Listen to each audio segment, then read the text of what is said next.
Hello everyone, and welcome to Mason Zero MTG. My name is Mason, and this series is called Trivial Tribal, where I tackle an obscure tribe of Magic the Gathering and try to make a synergistic commander deck based around it. Today, I'm taking a look at archers as a tribe. While there are many archers in Magic, it's not a particularly well-known tribe, and not one that is usually built around. To start building our deck, we're going to look at all of the archers that are commander legal. Looking at the list, we see a few trends that we can think about building around. Many archers have reach, and a lot can tap to deal damage to creatures, sometimes restricted to flying creatures or only to attacking or blocking creatures. They are primarily in green and white, but there are a few scattered throughout the other colors. The blue and black archers are unimpressive and not worth splashing, but some of the red archers seem like they could be worth running. In terms of picking a commander, there is actually a legendary archer creature in the form of Lady Caleria. She is green and white, which are the colors of the majority of our good creatures, and her ability matches up with what a lot of our archers do, tapping to deal damage to creatures. While this would be the flavorful choice, it is far from the most competitive and synergistic. No, for today's video, I am actually going to be running Samut, Voice of Dissent. While not an archer herself, she is Naya colors, which allows us to splash red in addition to our core colors of green and white. Her abilities actually synergize extremely well with our creatures. In addition to boasting a bevy of keywords herself, Samut grants haste to all of our other creatures, and she can pay 1 white and tap to untap another target creature. Since most of our creatures have tap abilities, giving them haste and a way to untap is going to make some of our lackluster archers pretty playable. Now, let's look to see if there are any key archers that are going to make our deck tick. Brigid, Hero of Kinsbale, hits every attacking or blocking creature a player controls, which is definitely one of the strongest versions of this effect. Daybreak Ranger is a werewolf archer that can deal damage to flyers, but when it transforms, it's a 4/4 that can fight another creature, which is a powerful effect. Greatbow Doyen is an actual archer lord and a key card for our deck. It grants +1/+1 to each of our archers, but also says that whenever an archer you control deals damage to a creature, that archer deals that much damage to that creature's controller. This is a great way to essentially burn our opponent through their creatures. A lot of our other archers are a bit more boring, but we'll go through them anyways just so you can see what we're building around. Our archers that tap to deal damage are Scattershot Archer, Stun Sniper, Daybreak Ranger, Jagged Scar Archers, Sacculum Archers, Arbalest Elite, Brigid Hero of Kinsbale, Aven Archers, and Lady Caleria. Other creatures can deal damage without tapping, including Falcon Wrath Exterminator, Atsukan Archer, Lissalana Bowmaster, Trophy Hunter, Mardu Heartpiercer, and Zealot of the God Pharaoh. Elvish Hunter lets us take a big attacker out of the fight, Court Archers can buff a lone attacker, Silhana Starfletcher taps for mana, Silkweaver Elite can replace itself, Stalking Leonin can remove a threat, Airy Bowmasters and Sagu Archers can come down morphed early, and Mounted Archers can help stop a go-wide attack. There's all of our archers, mediocre as many of them are. The rest of the deck is going to be all about buffing them and making them worthwhile. Since we're going to be dealing a lot of damage to creatures, it benefits us to grant additional abilities to these creatures. Granting Death Touch to our archers means that many of our archers tap to destroy target creature. Basilisk Collar is a cheap equipment that can give an archer Death Touch, so we'll be running this one. Gorgon Flail and Gorgon's Head also grant Death Touch for cheap. Also, these are all equipment, which means that we can reuse them if the creature dies. Bow of Nylea gives Death Touch to our attacking creatures.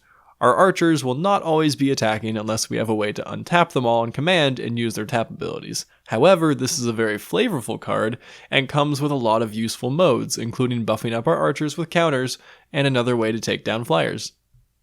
We're going to be running some additional creatures that have Death Touch so that we can grant it to our archers with cards like Audric Lunarch Marshal. Acidic Slime is great for artifact, enchantment, and land removal, and of course also has Death Touch.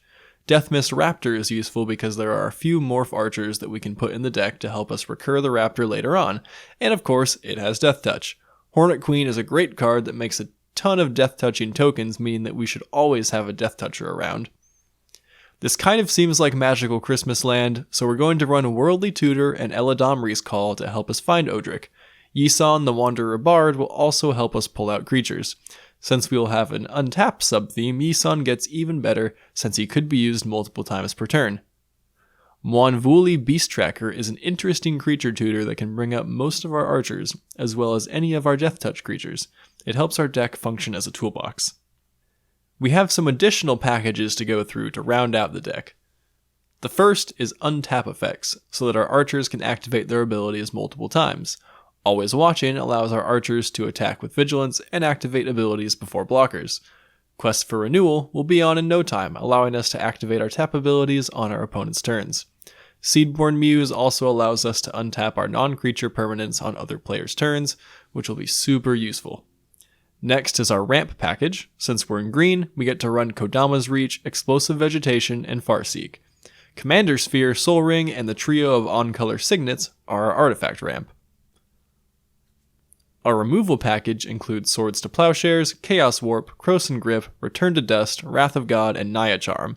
But since our creatures include a lot of removal, we don't need to overload this area of the deck. Since this is a tribal deck, we have plenty of tribal cards to run.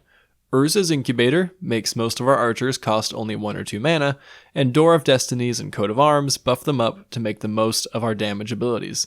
Kindred Boon can help us protect our archers from damage, and Kindred Summons can solidify our lead if we have a decent number of archers on the field. As some random utility cards, Eternal Witness helps to return key cards to our hand, and Heroic Intervention can protect our board in a pinch. For lands, we have most of the standard assortment. We have each of the 3 lands we can run in terms of Fetch Land, Shock Lands, Cycle Lands, Buddy Lands, Bounce Lands, Check Lands, and Battle Lands. Additionally, we have Command Tower, Evolving Wilds, Terramorphic Expanse, Reflecting Pool, Jungle Shrine, Krosan Verge, Temple of the False God, and the 2 Shadow lands that we can run. This is pretty standard for a 3-color deck. If you can afford dual lands and Gaia's Cradle, definitely put them in the deck, but this is a pretty good starting point that most players should be able to get most of. For tribal support, we get Path of Ancestry. Even though Archer is not a creature type of our commander, some creatures are humans, and it can tap for any color, of course. We also get Cavern of Souls and Unclaimed Territory. For basics, about 3 of each should do the trick. The inherent problem with this deck is that it interacts with creatures very well, but may have trouble finishing the game against a creatureless deck. Unfortunately, that is just one of the downsides of this tribe. If archers find themselves against a spells deck, they will have to rely on tribal buffs to attack at the right time and hopefully find a chance to swarm the board.